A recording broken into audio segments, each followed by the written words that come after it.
Welcome back, everyone. This is Mr. Rodriguez with the last screencast for human impact on marine ecosystems.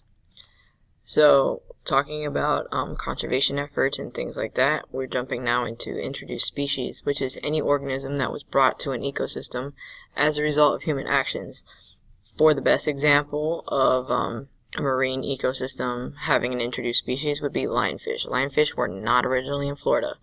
Now they overtake the Florida coast. They even have fishing tournaments where you could go ahead and whoever catches the most lionfish, they turn it in. I believe Bass Pro Shops does it, and they end up with a cash reward. So that's our way of trying to get rid of them as fast as possible. They're not supposed to be here, and they're invading and causing problems to the rest of our natural ecosystem. One way that we can do conservation is through sustainable development. And that is a practice in which natural resources are used and managed in a way that meets current needs without hurting the future generations. Alright, and overfishing is the biggest problem that we have when it comes to conservation.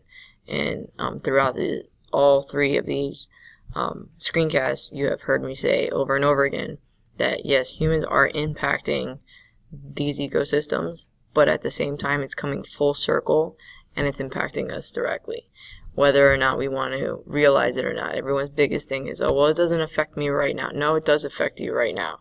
Because if you are eating fish with high levels of mercury, you're going to have reproductive issues. Okay, that's one reason why pregnant women are not allowed to have tuna fish when they're pregnant, or at least not a large amount.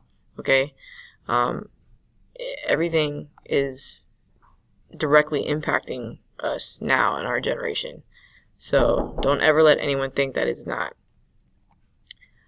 Techniques that can be adopted by fisheries would be the rotation of different species, a fishing gear review, reduction of the harvesting that they're doing, and all over fishing bans. Again, we saw that only 2% of the ocean is actually under some kind of law or fishing ban. We need to desperately increase that.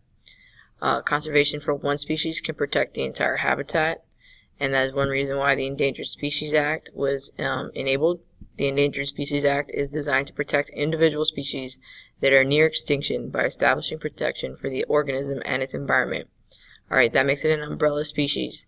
And an umbrella species is a species that when you protect that one, everything else that lives in that same environment will also have to be protected.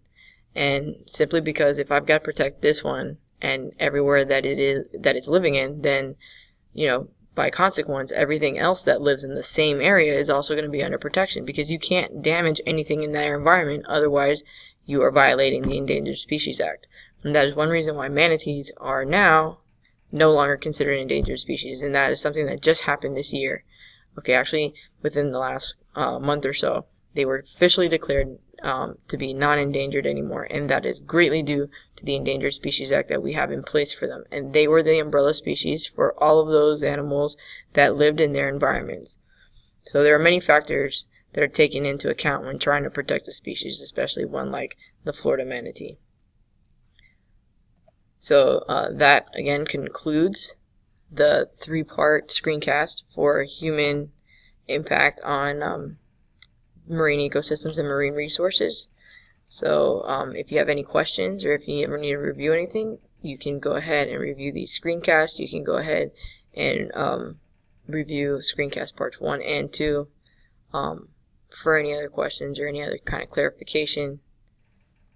Hope you enjoyed this, and this concludes our chapter on that, and we'll be moving forward into different types of classification in marine animals.